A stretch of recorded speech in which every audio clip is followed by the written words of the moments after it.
चुनाव के लिए गर्मी सबसे बड़ा खतरा बन गई क्योंकि मौसम विभाग ने देश के कई राज्यों में हीट वेव का रेड अलर्ट जारी कर दिया। मौसम विभाग रेड अलर्ट तब जारी करता है जब मौसम बहुत ज्यादा खराब होता है और हीट वेव का रेड अलर्ट जारी होने के बाद चुनाव आयोग की परेशानी बढ़ सकती है, क्योंकि ये रेड अलर्ट देश के कई ऐसे राज्यों में जारी हुआ जहां मतदान होगा और इस दौरान सूरज आसमान से आग उगल सकता है। गर्म हवाएं लोगों का जीना मुहाल कर सकती हैं और ऐसे मौसम में लोगों को मतदान करने के लिए घर से बाहर निकलना होगा। देश के जिन हिस्सों में हीट वेव का रेड अलर्ट जारी किया गया उनमें बंगाल भी शामिल है और बंगाल में 7 चरण में मतदान होगा। यानी बंगाल में मतदान के दौरान गर्मी लोगों को परेशान कर सकती है। ममता बनर्जी ने अपनी एक रैली में भी इसका जिक्र किया और 7 चरण में मतदान पर सवाल उठाया। আমি জীবনে এরকম দেখিনি 3 মাস ধরে ইলেকশন, তামিলনাড়ু একদিনে হয়ে গেল, আমাদের 42টা সিট ওদের 40টা সিট। यही नहीं, ममता ने गर्मी के दौरान प्रचार में होने वाली परेशानियां भी गिनवा दी। এয়ার কম্প্রেসর কাজ করছিল না, 40-45 মিনিট করে ট্রাভেল করেছি। হেলিকপ্টার যখন রাস্তা মাঠে দাঁড়িয়ে থাকে তখন ওটা আগুনে দগ্ধ হয়ে থাকে। यानी नेता हो या आम आदमी, भयंकर गर्मी ने सबके पसीने छुड़ा दिए और भीषण गर्मी और हीट वेव ने मतदान पर असर डालना शुरू कर दिया। यही नहीं, भीषण गर्मी में प्रचार करने निकले नेताओं को भी दिक्कत हुई। ममता बनर्जी ने अपनी रैली में बताया कि गर्म मौसम में हेलीकॉप्टर में बैठकर अलग अलग इलाकों में जाना मुश्किल है, इस वजह से कई बार उनकी तबीयत भी खराब हुई। और ये परेशानी केवल ममता बनर्जी को ही नहीं, प्रचार करने निकले कई और नेताओं को भी हुई। महाराष्ट्र के यवतमाल में चुनावी सभा करने पहुंचे गडकरी तो गर्मी की वजह से बेहोशी हो गए थे। उन्होंने खुद जानकारी देकर बताया था कि उनकी सेहत गर्मी की वजह से बिगड़ी। यानी ममता हो या गडकरी, गर्मी ने दोनों के चुनाव प्रचार में अड़चन डाली। रही बात मतदाताओं की, तो भयंकर गर्मी में मतदान केंद्रों के बाहर खड़े रहने में उन्हें भी परेशानी हो सकती है। ऊपर से मौसम विभाग ने हीट वेव का रेड अलर्ट जारी कर दिया, जो सबसे बड़ा खतरा है, क्योंकि रेड अलर्ट का मतलब मौसम खराब नहीं बल्कि बहुत खराब होने वाला है। और इससे भी ज्यादा डरावनी बात यह कि अप्रैल में शुरू हुआ यह सिलसिला जुलाई तक जारी रह सकता है। यह अनुमान मौसम विभाग ने लगाया और चुनाव आयोग की चिंता बढ़ गई क्योंकि अभी 6 चरण के चुनाव बाकी हैं और मौसम विभाग ने 28 अप्रैल तक रेड अलर्ट जारी कर दिया। लेकिन खतरे की बात यह है कि मौसम विभाग के मुताबिक हीट वेव से लोग जुलाई तक परेशान रहेंगे। मौसम विभाग ने 26 अप्रैल तक बंगाल में हीट वेव का रेड अलर्ट जारी कर दिया और 26 अप्रैल को बंगाल की 3 सीटों दार्जिलिंग, बालूरघाट और रायगंज में मतदान होगा।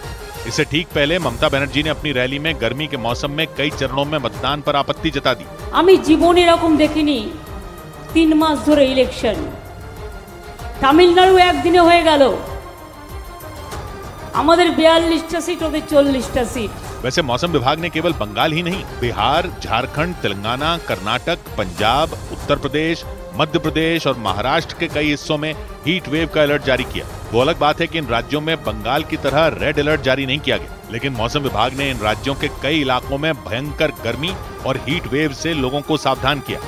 और इसी बात से चुनाव आयोग परेशान हो गया क्योंकि जिन इलाकों में लोगों को गर्मी सताने वाली है उनमें कई पर मतदान होने वाला है और पहले चरण के मतदान में 2019 की तुलना में कम मतदान हुआ था। और इसकी एक बड़ी वजह गर्मी को माना गया था क्योंकि भयंकर गर्मी में ज्यादातर लोगों ने 11 बजे तक वोट डाला था और दिन चढ़ते चढ़ते पोलिंग सेंटर पर लगी लाइनें छोटी होती गई थी। डर यह है कि हीट वेव के रेड अलर्ट के बीच एक बार फिर यही हो सकता है, क्योंकि हीट वेव में मौसम थोड़ा नहीं बहुत गर्म रहता है और तापमान औसत से ज्यादा हो जाता है। मौसम विभाग के मुताबिक मैदानी इलाकों में हीट वेव तब चलती है जब अधिकतम तापमान 40 डिग्री से ज्यादा हो जाता है, लेकिन समंदर के किनारे ये हालात तापमान के 37 डिग्री सेल्सियस के पार जाने पर और पहाड़ों में 30 डिग्री सेल्सियस से ज्यादा होने पर बनते हैं। यानी हीट वेव चलने लगती है। या यूं कहें कि मैदान, समंदर के किनारे और पहाड़ों पर हीट वेव की स्थिति अलग अलग तापमान पर बनती है, लेकिन जब बनती है तो डरावने हालात बन जाते हैं क्योंकि इतनी गर्मी पड़ती है कि गला सूखने लगता है और बीमार पड़ने का खतरा बढ़ जाता है। और ऐसी ही भयंकर गर्मी के अलर्ट के बीच 6 चरण का मतदान होगा और बंगाल, बिहार और यूपी जैसे राज्यों में इन सभी चरणों में वोट डाला जाएगा और यह मतदान चिलचिलाती गर्मी के बीच होगा। वैसे यह हाल भारत में नहीं बल्कि बांग्लादेश और फिलीपींस जैसे देशों में भी है, क्योंकि भारत के पड़ोसी देश बांग्लादेश में भी हीट वेव कहर बनकर टूटी। लोग परेशान हैं, धूप और हीट वेव ने उनका घर से निकलना मुश्किल कर दिया। बांग्लादेश में हाल यह है कि मौसम विभाग ने पूरे देश में 3 दिन के लिए हीट वेव का अलर्ट जारी कर दिया। बांग्लादेश की राजधानी ढाका में तो बहुत बुरा हाल हो सकता है क्योंकि अनुमान है कि 3 दिन तक वहां तापमान 42 से 45 डिग्री के बीच रह सकता है और इसीलिए वहां 27 अप्रैल तक स्कूल, कॉलेज और मदरसे बंद कर दिए गए। क्योंकि ढाका समेत बांग्लादेश के कई शहरों में पारा 40 के पार जा चुका है और अगले 3 दिन तक तापमान और बढ़ सकता है। और इसीलिए बांग्लादेश के एक बड़े हिस्से में गर्मी ने स्कूलों और कॉलेजों पर ताला लगा दिया। फिलीपींस में भी गर्मी ने ऐसा ही कहर ढाया, वहां भी हीट वेव का अलर्ट आया और हालात इतने बिगड़ गए कि गर्मी की वजह से 2 लोगों की मौत हो गई।